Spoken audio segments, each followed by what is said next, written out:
మధ్యకాలంలో party senior నాయకులు మాజీ మంత్రివర్యులు అంబటి రాంబాబు గారి మీద, వారి కుటుంబం మీద, వారి ఇంటి మీద జరిగినటువంటి దాడి, తర్వాత వారిని అరెస్ట్ చేయడం,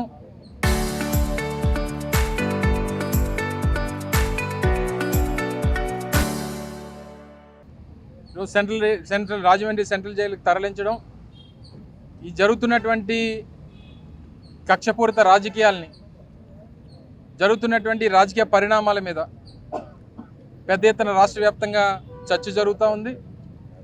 అందులో భాగంగా ఈరోజు వారిని ములాఖాతులో భాగంగా వారిని కలుగుద్దామని చెప్పి ఈరోజు రావడం జిల్లా పరిషత్ చైర్మన్ విజయనగరం సున్సీన్ గారు, అలాగే మాజీ శాసనసభ్యులు మాజీ ప్రభుత్వ విప్ అయినటువంటి ధర్మశ్రీ గారు అందరం కూడా ఈరోజు రావడం జరిగింది. ఇప్పుడు వారిని కలవాలని చెప్పి అనుకున్నాం, కానీ కాస్త నీరసంగా ఉంది. మధ్యాహ్నం తర్వాత కలుద్దామని చెప్పి వారు విల్లింగ్నెస్ని మధ్యాహ్నం తెలియజేయడంతో మళ్ళీ 3 గంటలకి కలవాలని చెప్పి నిర్ణయం తీసుకున్నాం. ఈ జరిగినటువంటి ఇన్సిడెంట్లో ఏదైతే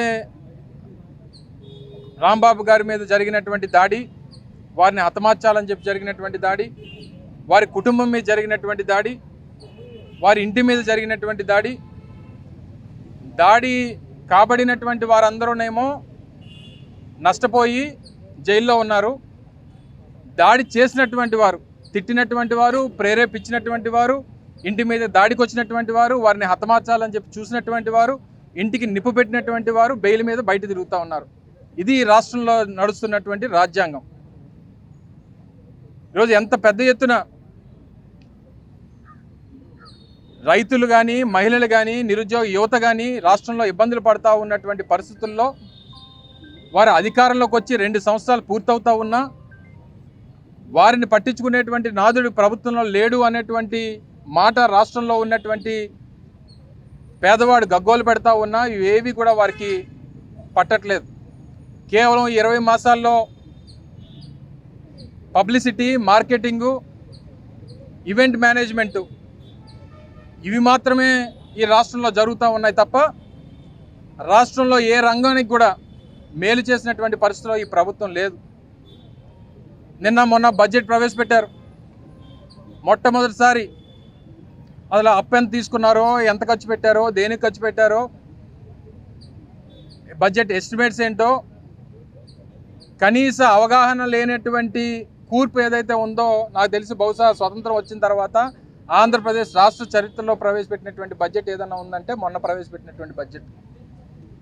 సహజంగా అప్పులు చేసినటువంటి ఏ ప్రభుత్వం అన్నా చేసినటువంటి అప్పుకి ఖర్చు ఆ రాష్ట్రంలో ఉన్నటువంటి పేదవాడి సంక్షేమం కోసం, రాష్ట్ర అభివృద్ధి కోసం, రాష్ట్రంలో అసెట్ బిల్డింగ్ కోసము సహజంగా ప్రభుత్వాలు అప్పులు చేస్తూ ఉంటాయి. కానీ గడిచినటువంటి 20 మాసాల్లో ఈ రాష్ట్ర ప్రభుత్వం చేసినటువంటి 2.5 లక్షల కోట్ల రూపాయల అప్పు మాత్రమే కనబడుతుంది తప్ప ఖర్చు కనబడట్లేదు. పోనీగా చేసినటువంటి అప్పు ఏమైపోయిందని అంటే చంద్రబాబు నాయుడు గారికి, ఆయన కొడుక్కి తప్ప ఎవరికి తెలియదు. ఆ రోజు మేము 3 లక్షల కోట్ల రూపాయలు అప్పు చేశామని చెప్పి 3,20,000 కోట్ల రూపాయలు జగన్మోహన్ రెడ్డి గారి ప్రభుత్వంలో అప్పులు చేశామని చెప్పి రిపోర్ట్స్ చెప్తా ఉన్నాయి. అన్ని రకాలైనటువంటి ఫైనాన్షియల్ రిపోర్ట్స్ చెప్తా ఉంటే అందులో మేము 2,75,000 కోట్ల రూపాయలు డైరెక్ట్ బెనిఫిషరీ ట్రాన్స్ఫర్ కింద పేదవాడికి సంక్షేమం అందించామనేటువంటిది కూడా ప్రజలు చెప్తా ఉన్నారు. అంటే 3 లక్షల కోట్ల రూపాయలు అప్పు చేస్తే 2,75,000 కోట్ల రూపాయలు పేదవాడికి పంచాం. కానీ 20 మాసాల్లో 2.5 లక్షల కోట్ల రూపాయలు అప్పు చేసి 1 రూపాయి కూడా పేదవాడికి పంచకుండా మరి ఆ డబ్బుని ఏం చేశాడో ఈ ముఖ్యమంత్రి గారు రాష్ట్ర ప్రజలకు సమాధానం చెప్పాలి. వారు చెప్తున్నటువంటి సూపర్ 6 హామీల్లో ఏ హామీని కూడా పూర్తిగా అమలు చేయకుండా, కనీసం బడ్జెట్లో కేటాయింపులు పెట్టకుండా ఈరోజు మా బడ్జెట్ దేనికి ప్రవేశపెట్టారో కూడా తెలియనటువంటి పరిస్థితిలో ఉన్నాం. ఈరోజు రానటువంటి ఈ 3 సంవత్సరాల కాలంలో బహుశా నాకు తెలిసి రోజుకి 500 కోట్ల రూపాయలు అప్పు చేస్తూ ఉన్నాడు ముఖ్యమంత్రి గారు. ఈ 2 సంవత్సరాల్లో దాదాపు 3 లక్షల కోట్ల రూపాయలు, మరో 3 సంవత్సరాలు మరో 5 లక్షల కోట్ల రూపాయలు అప్పు చేస్తాడు, లేదా 6 లక్షల కోట్ల రూపాయలు అప్పులు చేస్తాడు. చివరికి రేపు అధికారం దిగిపోయేటువంటి సమయానికి ఆ అప్పులు కుప్పంతా తీసుకొని వచ్చి రేపు మా ప్రభుత్వం మీద పెట్టి వెళ్ళిపోతాడు. ఆయనకేమి పేదవాడికి పంచింది లేదు. వ్యవసాయ రంగం ఇబ్బంది పడుతూ ఉంది, వైద్య రంగం ఇబ్బంది పడుతూ ఉంది, విద్యారంగం ఇబ్బంది పడుతూ ఉంది. ఈ మధ్యకాలంలోనే గత సంవత్సర కాలంలో చూశారు యూరియా కోసం రోడ్ల మీద ఏ రకంగా రైతులు కొట్టుకునేటువంటి పరిస్థితి వచ్చిందో. విద్య ఫీజు రీయింబర్స్మెంట్ 6,000 కోట్ల రూపాయలు బకాయిలు. ఆరోగ్యశ్రీ వైద్యం 5,000 కోట్ల రూపాయలు బకాయిలు. ఇంకా డాక్టర్లు వైద్యం ఏమి అందిస్తారు? పేదవాడికి వైద్యం ఏమి అందుతుంది? పేదవాడి ప్రాణాలు ఎలా కాపాడతారు? ప్రధానమైనటువంటి రంగాలు వ్యవసాయం, విద్య, వైద్యం దేనికి కూడా సరైనటువంటి కేటాయింపులు లేకపోతే, ఇక సంక్షేమం కోసం ₹1 కేటాయించకపోతే, మహిళలకి 1,500 రూపాయలు నెల నెలా ఇస్తానని చెప్పినటువంటి మాట గాల్లో కలిసిపోతే, నిరుద్యోగ యువతకి నెలకి 3,000 రూపాయలు నిరుద్యోగ భృతి ఇస్తానని చెప్పి ఆ భృతిని అలా ఎక్కడా కనబడకుండా చేసేస్తే, సంవత్సరానికి 3 సిలిండర్లు అన్నారు. అన్నదాత సుఖీభావ కింద నెల సంవత్సరానికి 20,000 రూపాయలు రైతుకి పెట్టుబడి సాయం అన్నారు. ఏది ఒక్కటి చేస్తే చెప్పండి. ఆ మహిళలు అడిగితేనేమో ఏదో P4 అన్నాడు ఆయన. ఏది ఆ P4 ఎక్కడుంది? ఆ P4 అంటే అసలు చంద్రబాబు నాయుడు గారికి తెలుసా అసలు P4 అంటే ఏంటో? ఇవన్నీ వదిలేసి, పేదవాడికి చేయాల్సినటువంటి కార్యక్రమాలను వదిలేసి చివరి రాంబాబు గారి మీద కేసు పెడతాం, ఆయన్ని ప్రేరేపిస్తాం, ఆయన తల్లిని తిడతాం, ఆయన చెల్లిని తిడతాం, ఆయన భార్యని తిడతాం, ఆయన ఏం మాట్లాడడానికి వీల్లేదు, ఒకవేళ తిరిగి మాట్లాడితే కేసులు పెడతాం. అంత పెద్ద ఎత్తున రెచ్చగొట్టి కర్రలు పట్టుకొని వచ్చి లాఠీలు రాళ్ళు పట్టుకొని వచ్చి ఆయన మీద దాడి చేయాలని చెప్పి చూసి ఆయన్ని బూతులు తిడుతూ ఆయన్ని ప్రేరేపిస్తే, తిరిగి ఒక మాట అంటే మళ్ళీ తిరిగి ఆయన వచ్చి నేను ఈ స్థాయిలో ఉన్నటువంటి వ్యక్తిని పొరపాటున కూడా ఆ మాట అనకుండా ఉండాల్సిందని చెప్పి రిగ్రెట్ అయిన తర్వాత కూడా మీరు దాడి చేస్తే తిరిగి మళ్ళీ జైలు ఆయనకి, దాడి చేసిన వాళ్ళకి బెయిల్ను.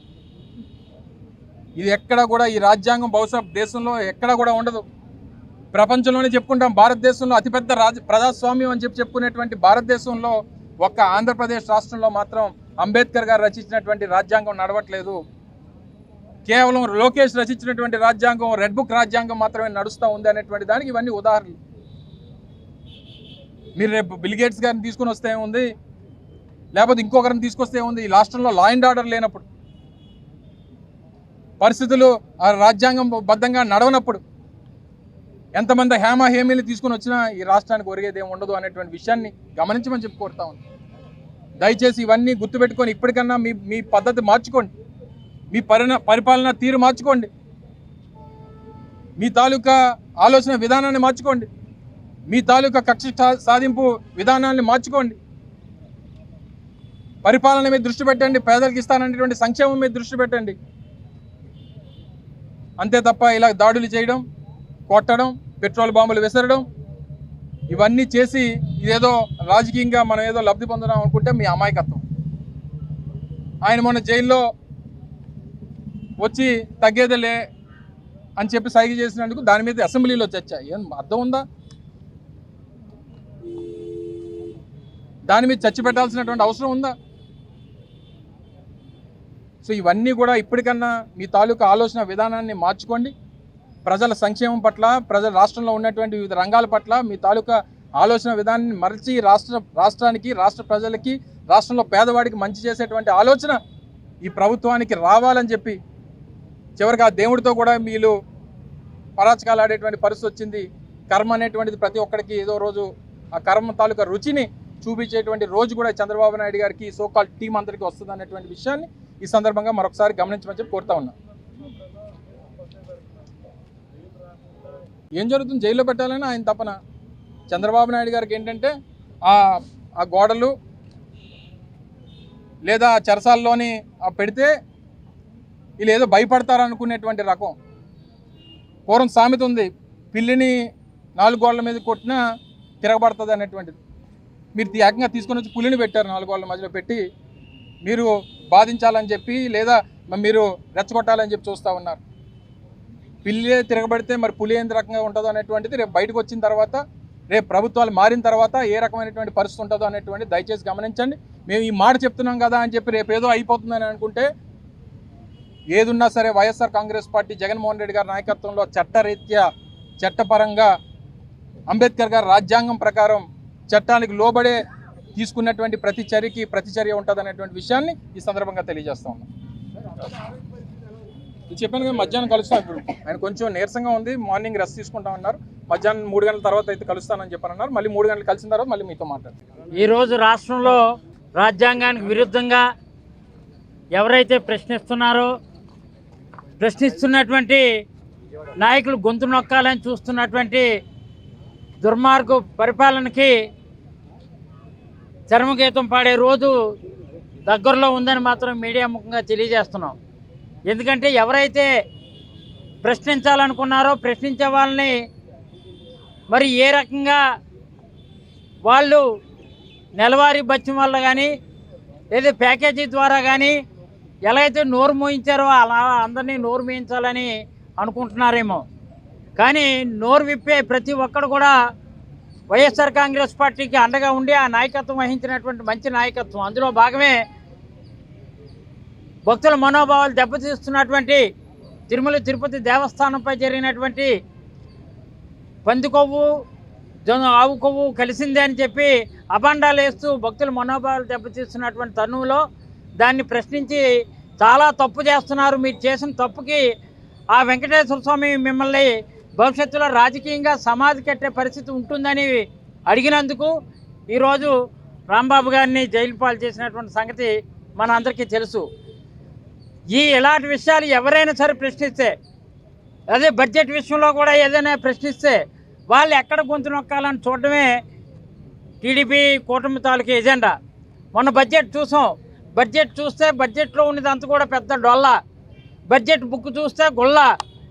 అలాగే అందుకనే ఈరోజు ఈ సందర్భంగా బడ్జెట్ చెప్పినటువంటి పయ్యావుల కేసు మాటలు చూస్తే పెద్ద పొల్ల.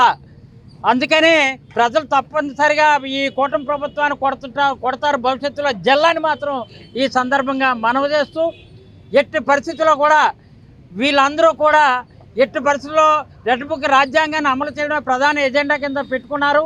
కానీ అంబేద్కర్ రచించినటువంటి రాజ్యాంగ స్ఫూర్తితో కూటమి నాయకులకి సమాధి కట్టే రోజులు దగ్గరలో ఉన్నాయి. మీరు ఏ విధంగా అయితే రాజ్యాంగాన్ని విరుద్ధంగా చేస్తున్నటువంటి అన్నిటికీ కూడా ఇవన్నీ కూడా లెక్క కడుతున్నాం.